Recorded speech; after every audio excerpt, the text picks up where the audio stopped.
Bonjour, bienvenue dans notre atelier d'analyse fiscale. Aujourd'hui, nous allons analyser ensemble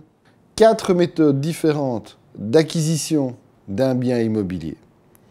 chacune avec ses impacts fiscaux différents, et de voir à terme comment optimaliser une situation. C'est ainsi que nous verrons ensemble, d'une part, l'acquisition que nous pourrions appeler classique, c'est-à-dire le fait d'acheter à titre personnel un bien immobilier, de l'occuper soi-même ou de le louer,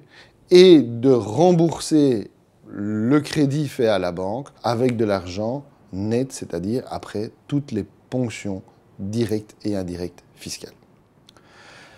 La deuxième méthode d'acquisition sera cette fois-ci l'acquisition en société, et que le bien soit acheté soit un bien résidentiel ou un bien professionnel, afin, par exemple, d'y héberger l'activité d'entreprise. Une troisième possibilité est de revenir cette fois-ci à une acquisition à titre personnel et privé d'un bien immobilier,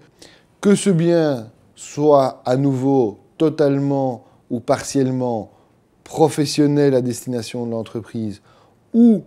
résidentiel à destination de l'habitation du dirigeant d'entreprise,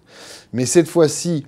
avec tout ou partie du financement qui est fait sur base d'une assurance spéciale appelée engagement individuel de pension ou EIP, et que bien souvent les gens appellent une assurance groupe. On verra les impacts fiscaux et les limites de cette méthode. Enfin, une dernière méthode qui est réservée à certains cas bien particuliers et qui reste tout à fait valable aujourd'hui,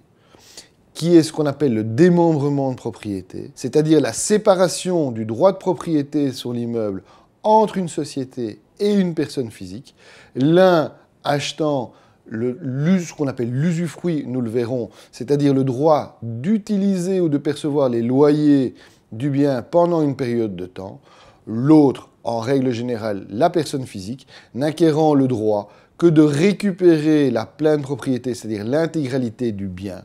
au bout de cette certaine période. Nous allons maintenant analyser tour à tour ces 4 méthodes. On est parti, en avant.